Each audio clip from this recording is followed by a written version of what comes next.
Si haces deporte, te interesa la salud o simplemente quieres entender cómo funciona tu cuerpo, bienvenido a Cardio Boys. Un video podcast donde hablamos de lo que de verdad te importa: mejorar el rendimiento físico, evitar enfermedades y vivir más y mejor.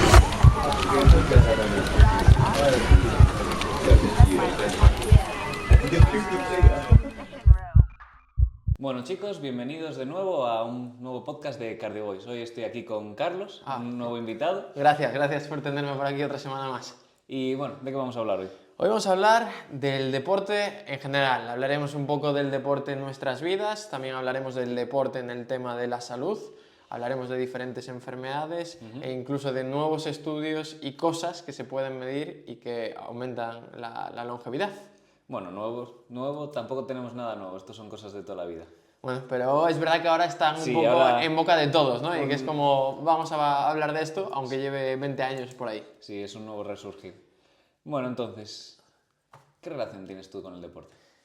Pues yo tengo una relación muy importante, de hecho es un pilar de mi vida. Primero porque me hace sentirme bien, es decir, cuando hago deporte siento que estoy pues, más sano, más ágil y eso al fin y al cabo hace que disfrute más de mi día a día. Y luego por tema de salud. Yo cuando era joven pues llegué a estar con obesidad grado 2, llegué a tener un sobrepeso brutal. A raíz de eso tuve una escoliosis bastante importante que pude corregir, pero de hecho tenía que ir al fisio todas las semanas porque me dolía la espalda y me dijo, mira, tienes que adelgazar, tienes que hacer deporte, ponerte a moverte, adelgazar, y gracias a eso pues desde aquella los dolores de espalda, sigo teniendo alguno porque la curva de la espalda no se corrigió del todo, pero vamos, muchísimo mejor. Entonces yo desde hace 15 años ya estoy ahí metido en el mundo del deporte y menos mal. Y ahí sigues, ¿no? Ahí sigo, ya ves, estoy más fuerte que tú, es evidente, pero... Bueno, soñar es gratis, como veis. ¿Y tú qué? Cuéntame. Pues la relación mía con el deporte yo creo que es de nacimiento. La verdad que mi familia prácticamente vive del deporte. Mis padres siempre han hecho deporte. La saga de los Adarraga, si lo buscas en internet, tienes un artículo que pone la saga de los Adarraga, deportistas de familia deportistas. ¿En serio? Sí. Ostras. Y la verdad que, vamos, siempre dice mi madre que yo corría antes de andar. Me lo creo, además conociéndote... Y siempre con algo agarrado en la mano, de una raqueta de ping-pong o un palito de golf de plástico, y desde niño eso, todos los deportes posibles. Pádel, fútbol, golf, tenis, todo. Y la verdad que es un tema que me apasiona. No, para mí el deporte es como respirar, no podría vivir sin él. De hecho, si estoy 2 días sin hacer nada, me vuelvo loco. De hecho, bueno, no sé si es recomendable o no, pero después de las guardias muchas veces es necesario, o sea, necesitamos como ir a hacer deporte para quitar todo el estrés de la cabeza, ¿no? Pues mira, justo acaba de salir un estudio. Oye, venga, a ver. Acaba de salir un estudio que se ve que en situaciones de deprivación de sueño, hacer ejercicio después de esos momentos, o sea, es inmediatamente al salir, mejora cognitivamente el rendimiento de esas personas. ¿En serio? Sí. ¿Pero qué tipo de ejercicio? ¿Fuerza? Creo que recogían un poco así en general, creo que era más aeróbico. Vale. Pero sí que se vio una gran mejoría, sobre todo a nivel cognitivo, el realizar ejercicio después de una deprivación del sueño. Oye, pues mira qué interesante, porque con las guardias seguramente mucha gente en algún momento llegue a escuchar esto y está bien eso de hacer deporte después de la guardia y luego, pues sí... Sí, a ver, yo la verdad es un protocolo que llevo haciendo desde R1, R2, yo creo, que es, porque cuando llegas a casa después de una guardia te encuentras, sobre todo si es una guardia mala, que la mayoría de cardios, al menos aquí lo son, te encuentras fatal, te encuentras destruido. Y entonces muchas veces dices, me voy a acostar y me despertaré cuando sea. Y si haces eso, yo al menos luego no me encuentro bien a lo largo del día. Entonces yo el protocolo que suelo hacer es, si la guardia es buena, me voy a entrenar directamente, pero si estoy muy destruido y veo que no podría entrenar en ese momento, duermo 2 horas, no más, me levanto y me levanto fatal, pero a mí las siestas me sientan muy mal en general. A mí también. Me levanto fatal, pero me esfuerzo a ir a entrenar y después de eso me encuentro genial. Oye, pues mira, es una idea. Yo hago algo parecido, aunque habitualmente yo no soy capaz de dormir después de una guardia por todo el cortisol, la adrenalina. O sea, me meto en cama y me quedo así, pero sí que intento hacer deporte, salir a correr y está bien. Vale, Javi, entonces, deportista desde toda la vida y ahora podríamos hablar un poco del deporte en tema de medicina, salud. ¿Tú crees que esto es algo importante? Claro, es que es un tema curioso porque, como he dicho, a mí me apasiona el deporte y siempre los que, bueno, habéis estudiado la carrera de medicina, no se habla del deporte No. en general. Yo nunca tuve O nada vamos, de... salvo que coges una optativa tipo medicina del deporte, alguna cosa así, no se habla del deporte. Pero de repente llegas a la especialidad, ¿no? Por ejemplo, nosotros cardio, y empiezas a ver en todas las guías, todo tal, ejercicio físico, ejercicios de resistencia, ejercicio aeróbico, y dices, y esto está aquí, te pones a mirar esa bibliografía y dices, que mejora, bueno, obviamente, disminuye la obesidad, disminuye el sedentarismo, eso es lo obvio, pero también menos riesgo de FA, menos riesgo de IC, disminuye las hospitalizaciones de IC, mejora el remodelado en cardiopatía isquémica. Entonces dices, oye, algo aquí está pasando y nos lo estamos perdiendo. Sí. Entonces es curioso, dices, joder, es una cosa que me apasiona y de repente empiezas a ver que es más o tiene muchos más beneficios que muchos fármacos que prescribimos. Sin duda. Y es como, oye, que quizá esta parte nos la estamos olvidando. De hecho, yo creo que nos la olvidamos, sobre todo también muchas veces por las prisas que tenemos de, pues tiene infarto, pues nos ponemos a poner medicación, hay que preparar el alta, lo que sea, pero muy pocas veces, yo por ejemplo desde que empezamos esto sí que intento ser más consciente y pararme 5 minutos a hablar con los pacientes, pero yo en una consulta antes nunca había visto a nadie hablar de deporte. No, pero también no es un tema fácil, me refiero, porque muchas veces, pues nosotros, ¿no? Tenemos un paciente con cardiopatía isquémica, acaba de tener un infarto, no sé qué, o lo ha tenido hace tiempo, y ves que tiene pues un componente de obesidad, tal, y entonces le dice, tiene que hacer usted ejercicio. Y te pregunta el paciente, como es obvio, ¿qué hago? Y muchas veces te quedas ahí y dices, bueno, pues ¿usted qué le gusta? Bueno, pues me gusta caminar, no sé qué, pues salga a caminar.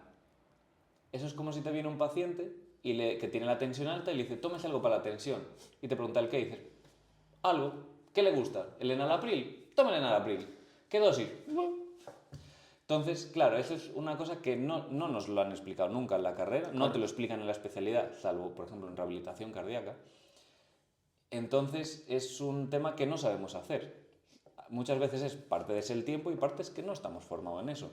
Y mira que hay mucha bibliografía, ¿no? De usar el esquema FIT, ¿no? Que es pues la dosis, el tiempo, la intensidad, la forma de hacerlo, que eso es un poco tu guía, porque tú cuando le dices a un paciente tiene que hacer deporte, tú le tienes que decir el qué, a qué intensidad, cuánto tiempo y cómo lo tiene que hacer. Exacto, es que eso es fundamental. Claro, es que si no es eso, no, tómese algo. Sí, pero es que además hay muchos pacientes que, claro, tú no puedes poner a un paciente que acaba de tener un infarto y que es obeso a hacer deporte en general porque muchos te dicen, pero es que yo no puedo correr, Sí. ¿no? Porque nunca he corrido en mi vida. Sí. Entonces es lógico, ¿no? Que te necesites, por lo que tú dices, darle unas pautas. Igual que le dices, tiene que tomarse esta pastilla a la hora de la comida o esta pastilla después del desayuno o lo que sea, tal.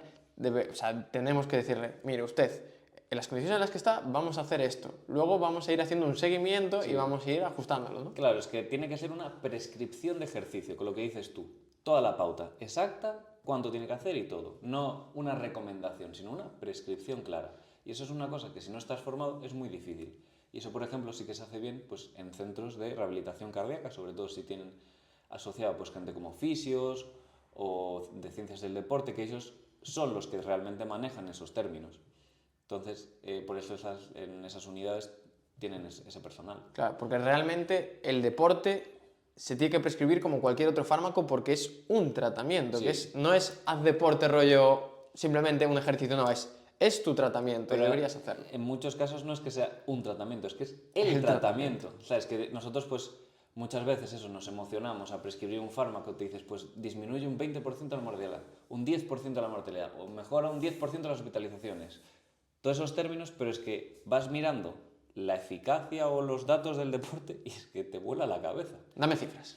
Mira, por ejemplo, hay un estudio clásico de 2018 que lo que evaluaba era un estudio observacional, o sea, simplemente medían un par de cosas y dejaban a los pacientes y recogían, no hacían ningún tipo de intervención, ¿vale? Esa es la diferencia entre un ensayo clínico y un estudio observacional, ¿vale? Ninguna intervención, entonces. Cogían a los pacientes, eran una muestra de 122.000 pacientes, o sea, bastante. Es un estudio muy grande. Un señor estudio. Y entonces lo que hacían es, les hacían una prueba de esfuerzo en cinta, ¿vale? Vale. Y con esa prueba de esfuerzo los dividían en 5 estratos, Vale. que eran de baja actividad física, Sí. por debajo de la media, por encima de la media, alta y élite. Élite no es que fueran deportistas de élite, sino que era el 2,5% de la población, salía más o menos, es muy alto. Vale. Pero sin ser deportistas de élite, que es como 0,01% de la población. Exacto. Vale. Entonces, y después hacían esa prueba, dividían esos 5 sustratos y luego recogían una serie de características. Pues si el paciente era obeso, si fumaba, si había tenido infartos, los antecedentes así como globales, ¿no? Y hacían un seguimiento a 10 años. Vale. Y los iban siguiendo en el tiempo y veían pues quiénes morían, quiénes contraían tales enfermedades, ese tipo de cosas. Entonces, para tener aquí unos datos, por ejemplo, el fumar aumentaba el riesgo de mortalidad a 10 años un 40%, Vale. ¿vale? Frente a fumadores, frente a no fumadores, ¿vale? Perfecto. La cardiopatía isquémica, ¿no? Infarto, angina, todo esto, aumentaba el riesgo un 29% con respecto a los que no lo tenían. Vale. Todo esto es comparar unos con otros. Sí. Vale. Diabetes aumenta la mortalidad o el riesgo de mortalidad a 10 años un 40%, Vale. ¿no? Casi Caray. como el tabaco. Por ejemplo, la hipertensión un 21%, ¿vale?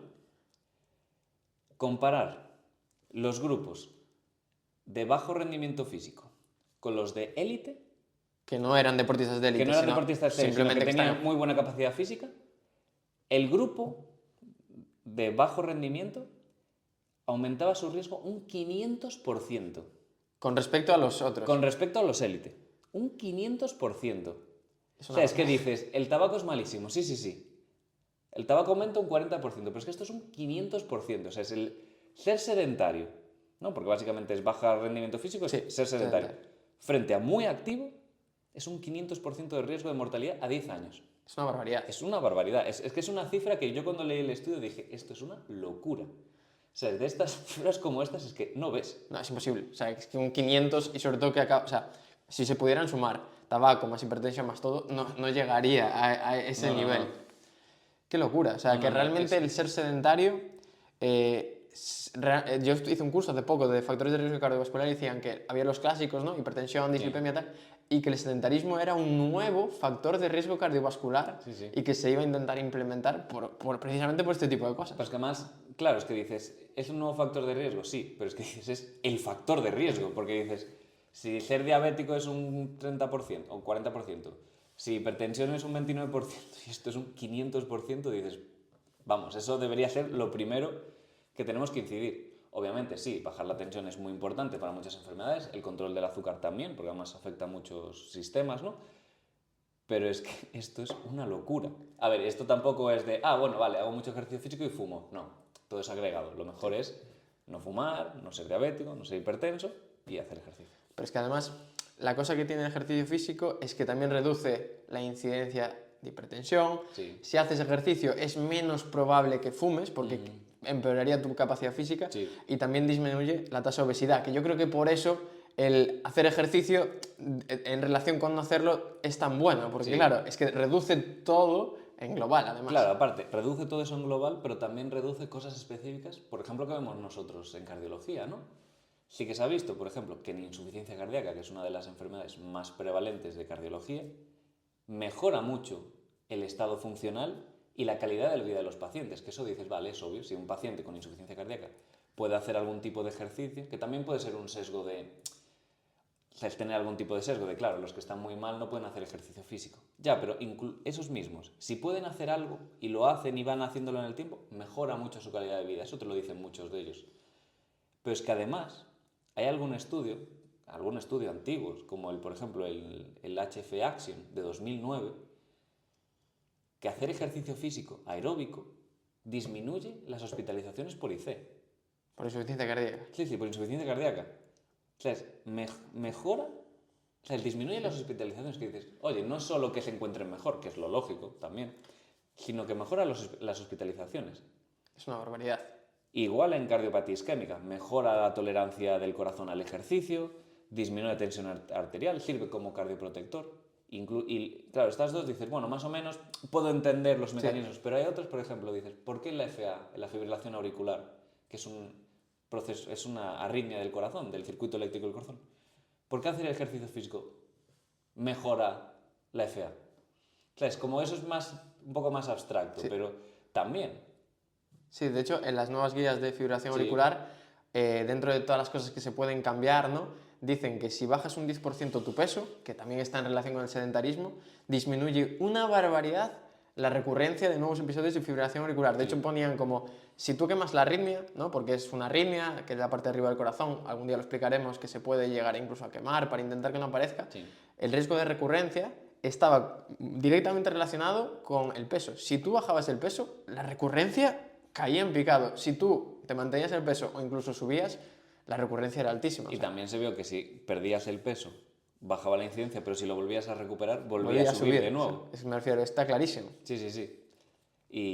Pero es que aparte, bueno, aparte de esos temas de factores de riesgo, de mortalidad en global y de los temas nuestros cardiológicos, es que es muy beneficioso a muchos niveles. Hay un mogollón de estudios que dicen que hacer ejercicio físico da muchas mejoras a nivel cognitivo, ¿no? Mejora la memoria, la atención, las funciones ejecutivas. En personas mayores promueve la neuroplasticidad, ¿no? Que eso sería pues protector, ¿no? Frente a ciertos tipos de demencias, ¿no? Sí. Luego, obviamente, mejora la calidad de vida. Sí. Tú, por ejemplo, si haces algo de ejercicio de fuerza y te mantienes en forma, pues por ejemplo, podrías, a nivel de actividades del día a día, puedes levantarte más fácil de una silla, podrías llevar las bolsas de la compra sin tener que parar 7 veces hasta llegar a casa, puedes subir un tramo de escaleras, podrías coger, por ejemplo, a tu nieto en el suelo, poder levantarlo.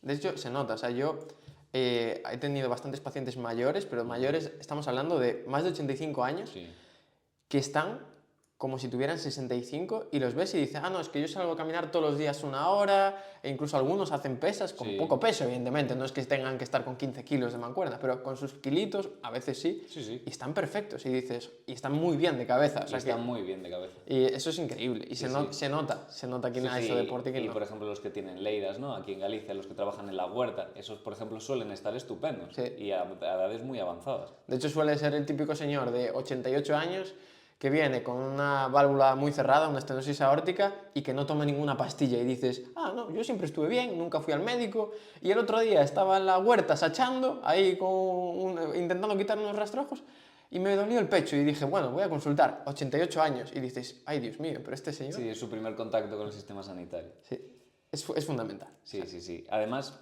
yo creo que es muy importante explicar, ¿no? que el ejercicio no es simplemente eso, correr y hacer pesas, ¿no? Yo la forma en la que lo veo, ¿no? Y sobre todo que esto, por ejemplo, lo habla Peter Attia en su podcast, que lo recomiendo, ¿vale? Porque es un podcast de longevidad. Él es un médico muy centrado en el tema de longevidad y habla mucho de este tema.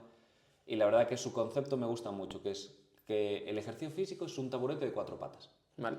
Y las 4 patas son fuerza, ¿no? Ejercicios de resistencia, equilibrio, que eso es una cosa que nos olvidamos siempre, aeróbico, ¿no? Ejercicio aeróbico de alta intensidad y ejercicio aeróbico de baja intensidad. Esas son las 4 patas del taburete.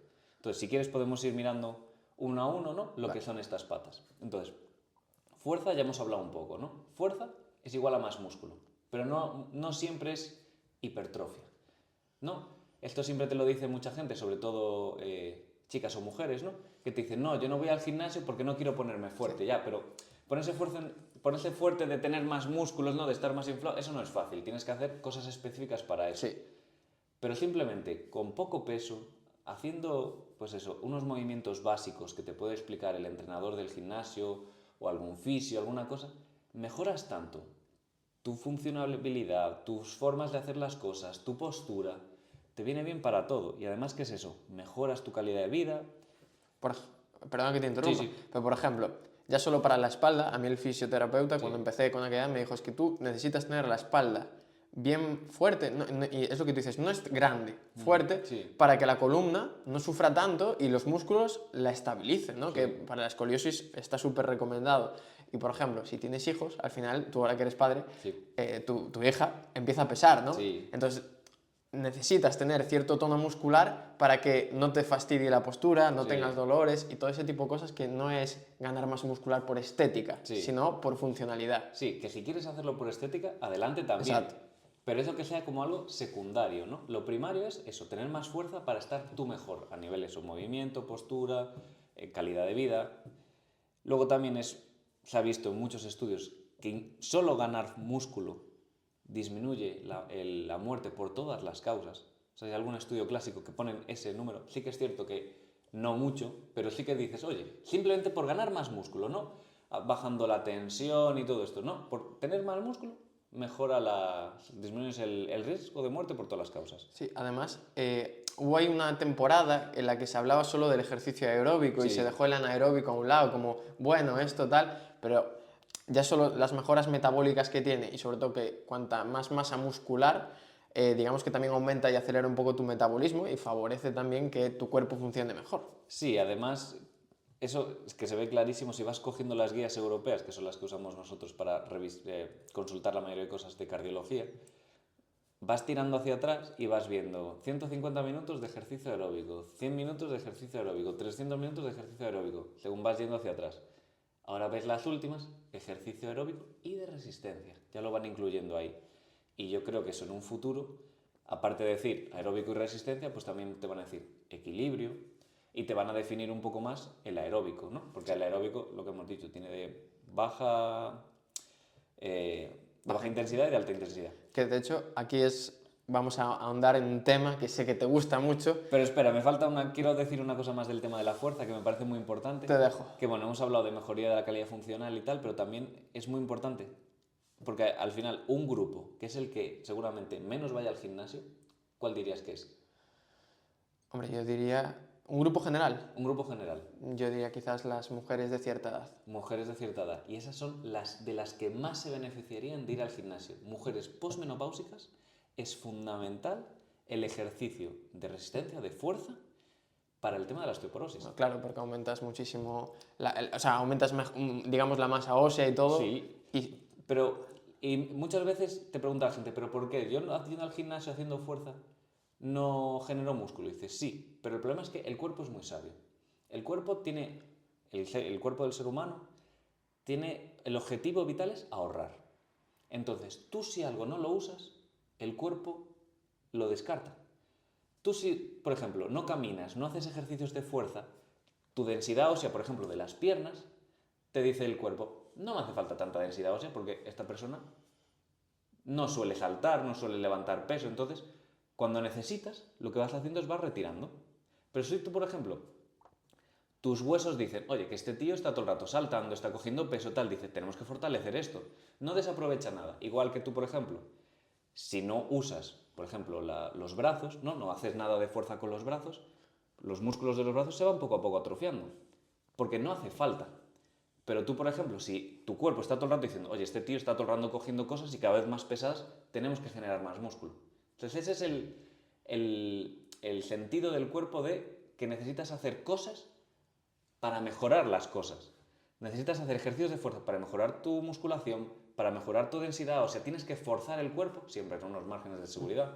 No es poner a una señora de 80 años a levantar una mancuerna de 40 kilos, pero poquito a poco, una escalada progresiva, que eso es muy importante también en el tema de la prescripción, de cómo progresar. Es necesario hacer esto para que tu cuerpo se vaya adaptando hacia mejor y evitar, pues, sobre todo el tema de las caídas, las fracturas, de la osteoporosis. Sí. De hecho, aquí, en relación a eso, lo físico a veces se ve muy bien, pero el doctor Huberman, que también lo recomiendo muchísimo, es un neurocientífico, decía que en el tema de las decisiones, ¿no? El hecho de, por ejemplo, el decir voy a dejar de fumar, que está muy involucrado por una zona del cerebro, ¿no? Sí. Y si tú realmente, cada vez que dices que vas a hacer algo, lo haces, hay una zona del cerebro pequeñita que se va hipertrofiando. Y que si tú en un momento, por ejemplo, esto lo hacía con los baños de frío, si tú en un momento dejas de hacer baños de frío, por ejemplo, 2 meses, esa zona se vuelve a atrofiar y te vuelve a costar muchísimo hacer decisiones, que me pareció algo brutal. Sí, además, esa zona, que creo que es la anterior cingula, sí, es que yo me lo sé en inglés, sí, pero en español no. Pero entonces, esa zona, además, se hipertrofia cuando haces cosas que no quieres hacer. Exacto, que es lo que tiene el valor, ¿no? Como Sí. decir, oye, no me quiero meter en este baño en agua fría, y te metes, crece un poquito. Y si vas haciendo, y lo que haces es que aumentas tu tolerancia, que es un poco con el ejercicio, ¿no? Sí. Hay gente que te dice, es que yo no he subido un piso de escaleras. Perfecto, sube 4 escaleras. Sí.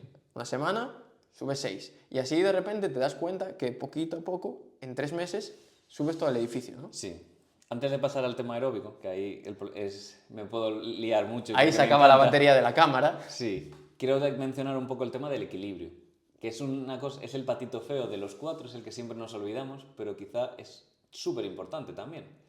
¿Por qué? Porque es un ejercicio que nunca ves a nadie hacer, nunca le dices a una persona mayor, tiene que hacer ejercicios de equilibrio.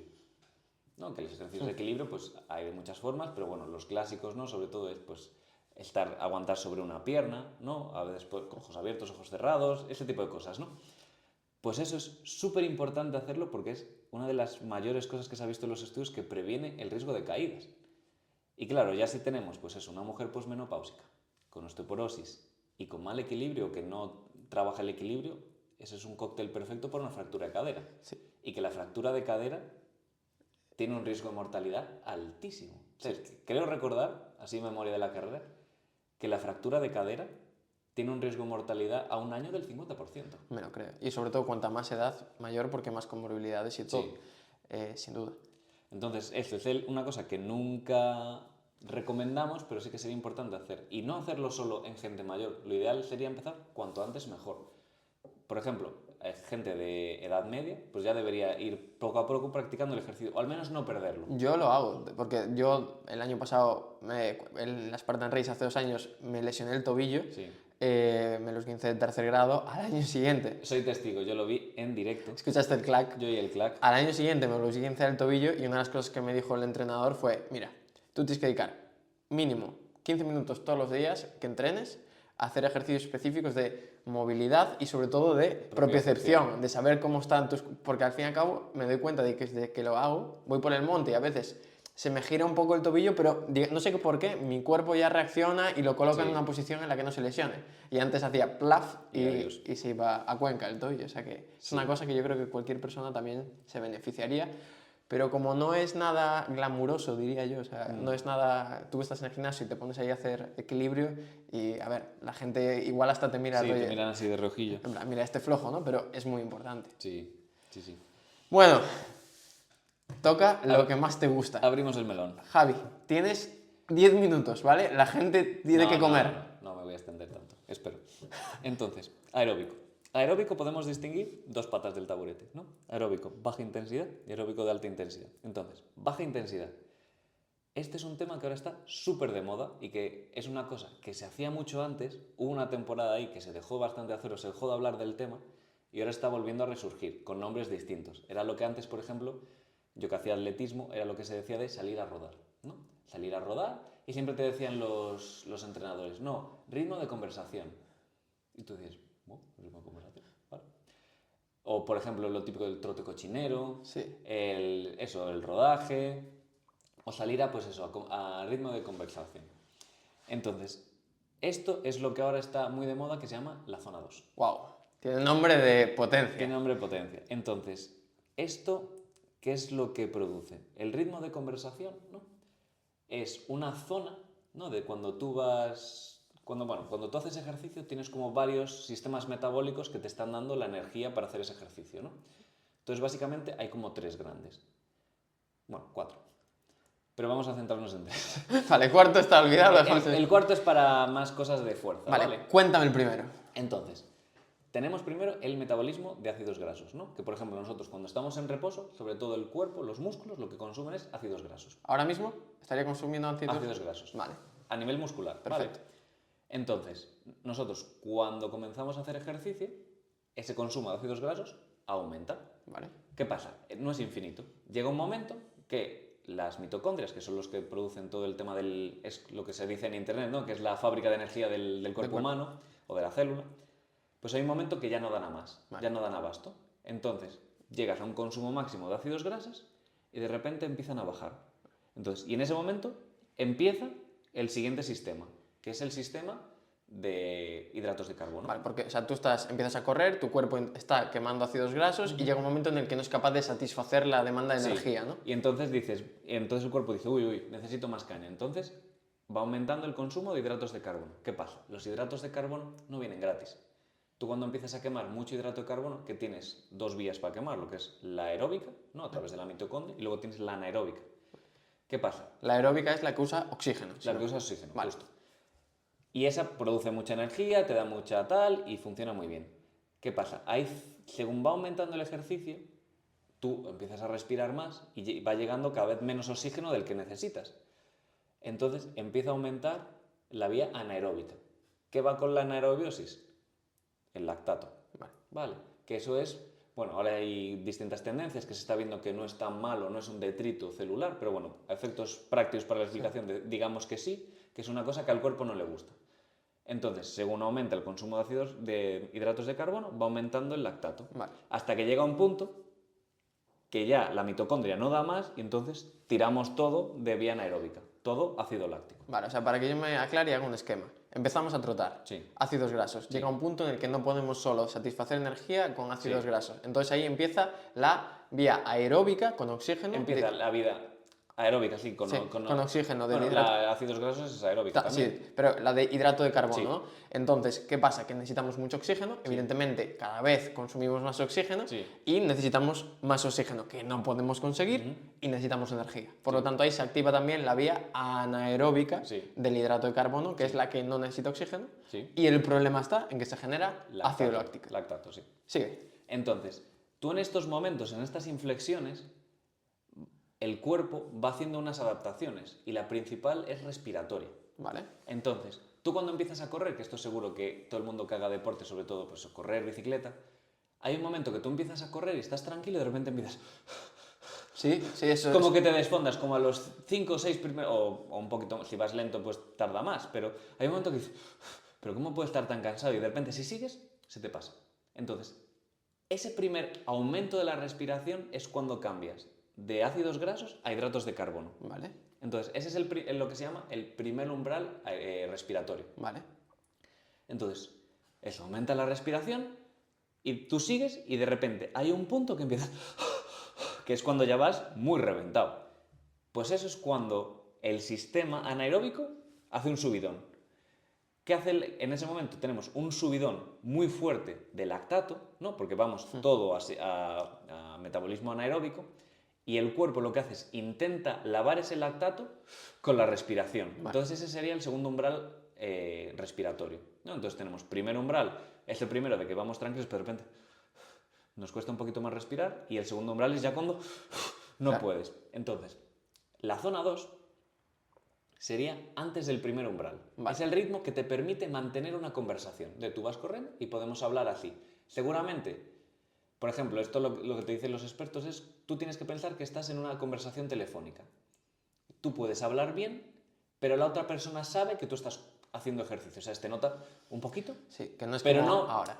Claro, es un poquito más forzado que ahora, pero no mucho más. Vale. Entonces, tú cuando trabajas eso, en ese intervalo, lo que haces es estar en tu zona de máximo consumo de ácidos grasos, Vale. sin estimular el sistema de hidratos de carbono.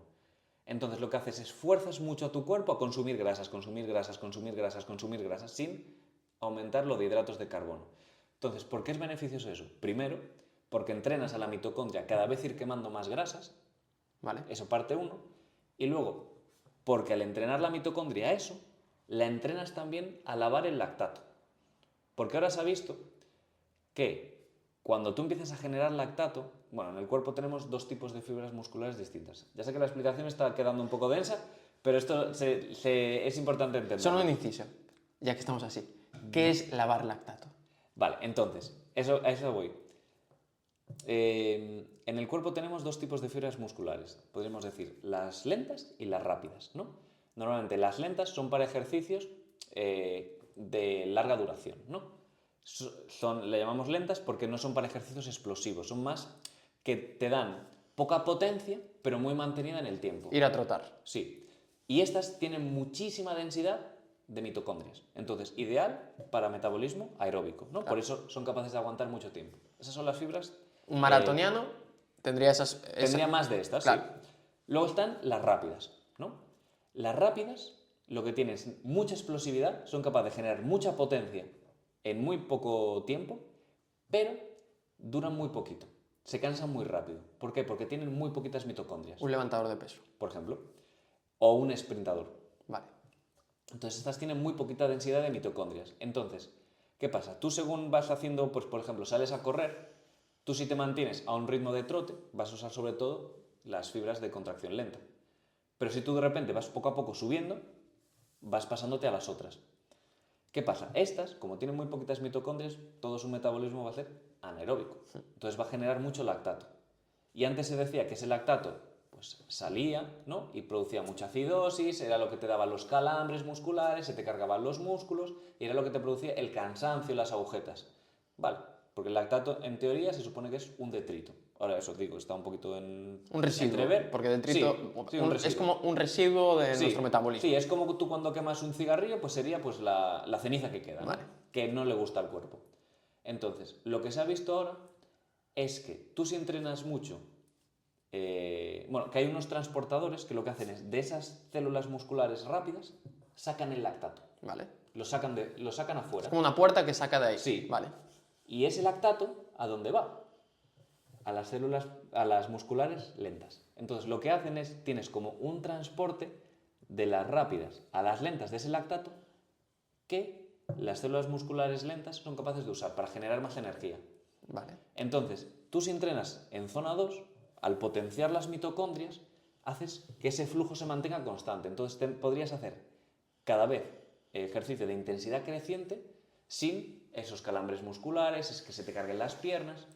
Entonces, por ejemplo, el que más está investigando este tema es un español, que es Íñigo San Millán, que es un médico español, que ahora mismo es el médico del ganador del Tour de Francia, de Pogačar.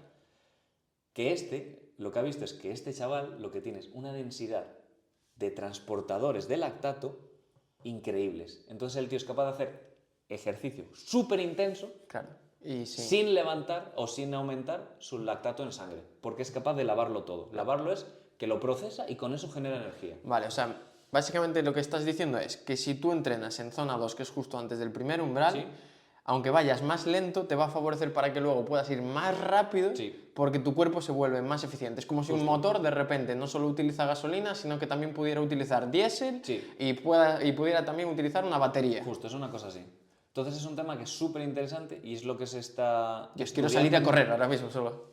pero lento. Vale, lento, exacto. Es un entrenamiento muy frustrante. Yo llevo haciéndolo unos cuantos meses y la verdad que frustra bastante hacerlo, porque tú cuando por ejemplo haces ejercicio de alta intensidad, por ejemplo un HIIT, tú cuando acabas reventado y al cabo del rato dices, jo, me noto cansado, he entrenado bien. Aquí no, aquí tus sensaciones, pues no sé si he entrenado o no, ¿sabes? Vas a correr, a lo mejor corres una hora, pero a un ritmo muy despacito. Y no te encuentras, no notas esa sensación de esa subida de endorfinas después de hacer ejercicio, ¿no? Es como un poco más frustrante, pero sí que se ha visto que es súper beneficioso. Buah, me mola la explicación. Es compleja, Es compleja, es un poco densa, pero ha quedado bien y creo que hemos matizado lo importante que puede ser esto y por qué es bueno, ¿no? Sí, de todas formas, en mi otra cuenta de Instagram, ¿no? La de Doctora Darraga, tengo algunos vídeos con gráficas que quizás es un poco más visual de estos temas de los umbrales respiratorios y del tema de la zona 2. Vale, lo dejamos en la descripción del vídeo para que tengáis ahí la cuenta. Sí.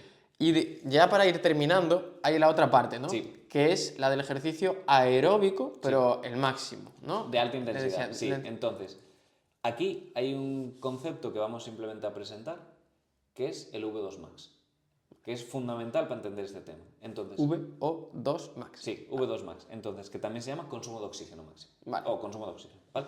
Entonces, ¿qué es esto? Esto es un concepto que surge de una prueba de la que soy súper fan, que es la ergospirometría, Es súper fan. que ya explicaremos en otro podcast, pero bueno, básicamente lo que mira este parámetro, ¿no? El consumo de oxígeno, es la capacidad que tiene tu cuerpo de absorber, transportar y consumir el oxígeno. Vale. Vale, mira todos esos parámetros. Entonces, como esos parámetros o todas esas zonas, podríamos decir, engloban tantas cosas, te da muchísima información. Entonces, te da información de cómo funcionan tus pulmones. Porque son los que cogen el oxígeno, ¿no? Claro, tanto los pulmones como tus músculos respiratorios. De cómo funciona tu sistema cardiovascular, tanto el corazón impulsando la sangre como tus arterias para distribuirla, como los músculos para captar ese oxígeno y la mitocondria de tu cuerpo, de los músculos específicamente, para ver cómo usan ese oxígeno. Que es lo que dijiste antes. Claro, entonces tú, con este parámetro, si te sale un V2 max bajo, pues puedes decir, oye, aquí algo en este camino, ya sea pues por los pulmones, por el corazón, por las arterias o por los músculos o la mitocondria, hay algo que falla. Entonces, lo bueno de la ergospirometría es que tiene más parámetros y te dice el fallo está aquí o te orienta un poquito hacia dónde va. Pero sí que te da como un valor objetivo de algo muy general de cómo estás. Entonces, el estudio que hablamos antes, el de 2018, que miraba la mortalidad a 10 años, ¿no? En gente con bajo rendimiento y alto rendimiento, el parámetro que se comparaba era el V2 Max. Vale, o sea que el de élite tenía un V2 Max Muy alto, y el de bajo tenía un V2 Max bajo. O sea, entonces, realmente el V2 Max es como el mayor predictor de longevidad que tenemos. qué bueno. O uno de los más importantes, de que si tienes un V2 Max bajo, vas a tener muchísimo más riesgo de mortalidad a 10 años, 20 años, lo que sea, con respecto a alguien que lo tiene alto. Entonces es un parámetro que tenemos que buscar aumentarlo. Además, ¿qué es eso? Que es un parámetro que no es como, por ejemplo, pues nacer con algo, un factor genético. Es una cosa que podemos entrenar y que es muy fácil entrenarlo. Y tiene dos cosas. Es medible Sí. y es modificable, que es Justo. algo súper bueno, porque Justo. es algo que puedes decir... Y que tiene mucho impacto. Exacto, y que es algo que se utiliza mucho en deportistas habitualmente, Sí. ¿no? Pero que, por ejemplo, en insuficiencia cardíaca, que es una patología que vemos nosotros, se utiliza muchísimo también para ver los pacientes que tienen una insuficiencia cardíaca avanzada, se les hace una ergospirometría para ver cómo está este VO2 Max también. Sí, que además, ¿qué es eso? Que aparte de todo lo que decimos de riesgo y tal, por ejemplo, en insuficiencia cardíaca, este parámetro te puede condicionar un trasplante. O sea, tú si tienes una insuficiencia cardíaca avanzada y tienes un V2 Max por debajo de 14, 18, ¿no? Según las series, Sí. pero por debajo de 14 tienes indicación de trasplante cardíaco. Porque está diciendo que tu cuerpo no es capaz de utilizar ni consumir bien el oxígeno. Claro, en este caso porque tu corazón no es capaz de bombearlo. Entonces, es un parámetro que es muy importante. ¿Cómo se puede entrenar? Pues sobre todo entrenamiento interválico, ¿no? De alta intensidad, ¿no? Antes hemos hablado de baja intensidad, que es en la zona 2, este es alta intensidad. Por ejemplo, hacer series, ¿no? El protocolo, por ejemplo, más popular es el noruego de 4x4, ¿no? Que sería hacer un ejercicio de alta intensidad durante 4 minutos, ¿no? No es ir 4 minutos a tope, sino tú, por ejemplo, cuando vas entrenando vas sabiendo cómo responde tu cuerpo, ¿no? Entonces decir, vale, hago un esfuerzo un esfuerzo de la mayor intensidad posible que yo pueda aguantar 4 minutos. Vale. Haces esos 4 minutos y descansas 4 minutos. Haces 4 minutos, descansas 4 minutos. Así, pues por ejemplo, entre 6 y 10 series o bloques, ¿no? Entonces, lo puedes hacer corriendo, andando, bicicleta, remo, en la máquina de esquí, cualquier cosa que te exija un esfuerzo aeróbico, puedes hacerlo. Y simplemente con eso, si lo vas haciendo a lo largo del tiempo, sube, sobre todo si nunca lo has hecho y empiezas a hacer algo así, tu V2 Max se dispara, sube muchísimo. Ya cuando eres una persona muy muy entrenada, pues ahí entra el tema de los deportistas. De pues subirlo un poquito ya te cuesta más y pues ya tiene muchas consideraciones, pero de no hacer nada a hacerlo, el salto es brutal. Y como hemos dicho, es que es una de las cosas que más va a condicionar tu riesgo de mortalidad en los futuros años. Es que una cosa que me gusta muchísimo de este episodio es que se está viendo que el deporte es ciencia. Sí. Y que sobre todo el deporte en medicina es ciencia, no es deporte, es, por una parte tienes la zona 2 para mejorar el rendimiento de tu metabolismo, de tus mitocondrias y también mejorar tu rendimiento físico, y por otra parte el V2 Max, que es entrenable con el ejercicio aeróbico intenso, que también te ayuda científicamente, se ha visto, a mejorar tu longevidad y disminuir tu mortalidad. Sí, es una ciencia y es una cosa que, por ejemplo, en general los médicos, es una cosa que vemos desde lejos ahí, vemos el lago desde lejos ahí, pero no nos acabamos de mojar en él. Y es una cosa que a mí me encanta del tema justo de la cardiología deportiva, que es empezar a meterte ahí. Claro, o sea, porque es cardiología deportiva, que de hecho es una de las ramas en las que te gustaría acabar trabajando, y rehabilitación cardíaca, porque esto se puede aplicar a los pacientes. Justo. O sea, es cardiología deportiva, sería más para deportistas, ¿no? Pero todo eso, todo lo que hemos hablado aquí, es aplicable a nuestros pacientes, que esos son los conceptos de rehabilitación cardíaca. Que en muchos hospitales, de hecho, no hay todavía rehabilitación cardíaca. Sí. A ver, es una rama de la cardiología que es relativamente nueva, que lleva, sobre todo en España, lleva muy poquito desarrollo, pero la verdad que cada vez va cogiendo más tirón y cada vez hay más centros que lo tienen. Por ejemplo, yo esta semana estuve en el congreso de de cardiología preventiva, ¿no? Que se llama, que es la sección de rehabilitación cardíaca. Y esto, claro, decían, hace unos años eran 4 gatos, ahora cada vez va viendo más gente joven, ¿no? Porque esto era antes de gente, bueno, pues que caía ahí o tal, pero cada vez va teniendo más tirón, ¿no? Y la verdad que es súper necesario porque todos nuestros pacientes prácticamente, por no decir todos, se beneficiarían de pasar por rehabilitación cardíaca. Sí, y que podría tener un impacto significativo en la salud, que yo creo que es una de las cosas más importantes, ¿no? Que a veces siempre es como tratar la enfermedad, pastillas, no sé qué tal cual, y lo que realmente 500% podría cambiar, se deja ir rollo, venga, haz deporte. Claro, y esto es lo que decimos, es todo sumado, ¿no? No es simplemente hacer ejercicio, sino es hacer ejercicio, la dieta sana, tomarte la medicación que te mandan, es todo. Si haces todo eso, tu situación va a ser muchísimo mejor de la que era antes. Calidad de vida y salud, que es lo que siempre decimos. Sí. Dios, voy a poner aquí mi firma de que ha sido el mejor episodio de la historia. Bueno, a ver qué dice el público. Yo creo que sí. A ver si no desconectaron ahí en el momento de la zona 2. Yo intenté ahí dar mis pinceladas, Sí. pero la verdad es que ha sido una explicación brutal. Se nota que es un tema que dominas y que te gusta. Sí. Y espero que, bueno, cualquier persona haya podido aprender muchísimo. Yo he aprendido. De hecho, estoy intentando formarme como este hombre en rehabilitación porque es una parte súper interesante. Y como has dicho, que puede cambiar mucho las cosas, que eso es... Sí, aunque no sea una cosa de que... Pues yo creo que aunque no te dediques específicamente a rehabilitación, como cardiólogo tienes que saber qué hacen.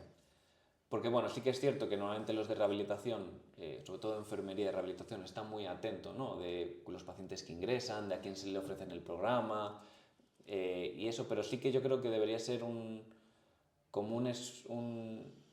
una cosa activa que tienen que hacer también el resto de cardiólogos, ¿no? De, por ejemplo, en consulta tienes un paciente que le ves que tiene pues, mala calidad funcional, que a lo mejor no es un tema de ajustar la medicación únicamente, entonces dices, oye, pues a lo mejor este se puede beneficiar de rehabilitación cardíaca. O mira, este paciente, pues mira, es una ablación de FA, el paciente está obeso, entonces digo, uy, ha salido este estudio nuevo de que si reduciendo el peso, ¿no? Mejorando la obesidad, se reduce mucho el riesgo de FA y a lo mejor no le tenemos que hacer una reablación, pues oye, le mando a rehabilitación cardíaca, que a lo mejor le viene bien.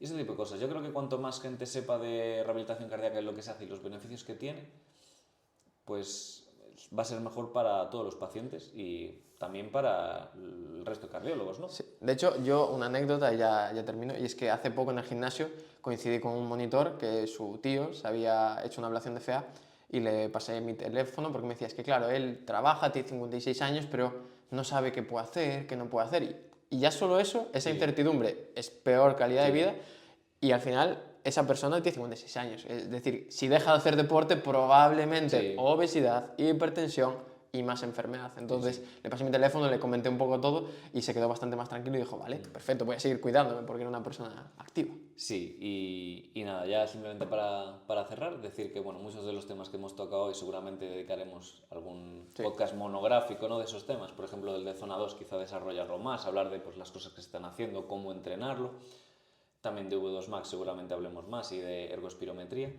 y luego de más cosas, también haremos podcasts fuera del deporte, ¿no? Pues hablar, por ejemplo, de insuficiencia cardíaca o, por ejemplo, las arritmias, ¿no? De explicar qué son, qué Sí, ocurre. sobre todo para la gente que al final le dice, no, me han diagnosticado una arritmia, ¿y eso qué es? Pues no sé, pues un poco también llenar esos huecos, ¿no? Sí, que yo creo que es muy necesario. La gente tiene que saber qué le pasa. Sí, no, al final es una cosa que siempre dice, esto lo dicen mucho los endocrinos, ¿no? Sobre todo con el tema de la diabetes, que el paciente tiene la obligación de ser el que más sabe de su enfermedad. Sin duda. Me parece correcto y que es nuestra obligación también transmitirle parte de la información y darle esa responsabilidad, que es muy importante, porque hay gente que te dice, tuve un infarto, y luego dice, pero tengo riesgo de que tenga otro, ¿no? ¿Qué es esto? Tenía una arteria. Es importantísimo que lo sepan. Sí. Y falta una cosa, lo más importante. ¿Qué tiene que hacer la gente que está viendo este vídeo?